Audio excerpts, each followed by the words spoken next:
La parole est à Madame Huguette Bello. Merci, Monsieur le Président. Ma question s'adresse à Monsieur le ministre de la Cohésion des Territoires. Loin de ce qu'il avait laissé présager à la fin de l'année dernière, le gouvernement a supprimé l'allocation logement accession dans les Outre-mer en dépit des innombrables mises en garde.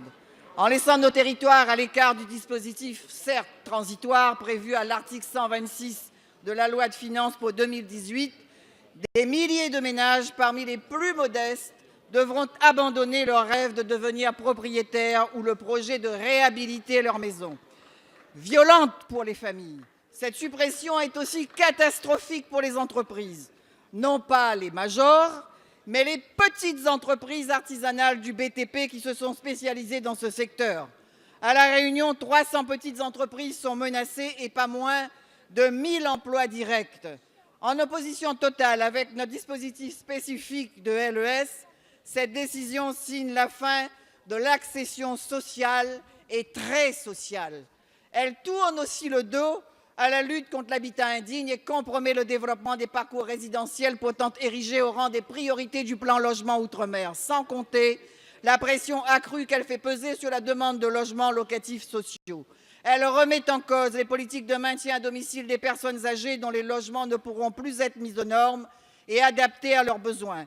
Quant aux opérateurs historiques de l'accession sociale qui, au fil des décennies, ont forgé métier et savoir-faire, ils risquent tout simplement de disparaître. Monsieur le ministre, une seule de ces conséquences suffirait à justifier le maintien de l'APL accession dans nos territoires. Et ce serait la meilleure preuve que le réflexe outre-mer prôné par le gouvernement a plus de réalité qu'un slogan. Merci Madame la députée. La parole est à Monsieur Julien Denormandie, secrétaire d'État auprès du ministre chargé de la cohésion des territoires. Monsieur le Président, Mesdames et Messieurs les députés, Madame la députée Bello, la particularité de ce gouvernement et de cette majorité, c'est de ne jamais être dans le slogan. Oui, le gouvernement agit en faveur des territoires des Outre-mer. C'est notamment le sens de l'action de la ministre Girardin avec les assises de l'Outre-mer qui définiront des projets concrets et structurants pour les territoires ultramarins. Oui, ce gouvernement et cette majorité favorisent l'accession sociale. C'est d'ailleurs pour ça que cette majorité a voté le prolongement sur plusieurs années du prêt à taux zéro. Le prêt à taux zéro dans les territoires ultramarins, c'est 2000 logements. À La Réunion, que vous connaissez bien, Madame la députée, c'est près de 900 logements par an. Et oui, ce gouvernement et cette majorité luttent contre l'habitat indigne. C'est pour ça que nous avons voté, que vous avez voté un renforcement des crédits de l'ANA. C'est pour ça que vous avez voté un renforcement des crédits de l'ANRU, et l'ANRU qui intervient précisément à La Réunion, comme vous le savez bien.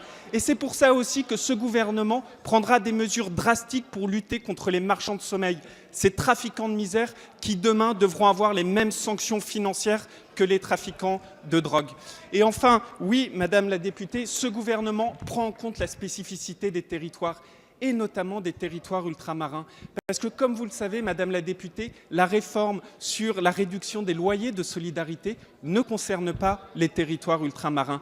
Donc vous le voyez, Madame la députée, ce gouvernement, cette majorité, n'est pas et ne sera jamais dans le slogan, et c'est peut-être ça qui nous différencie. Merci, Monsieur le ministre.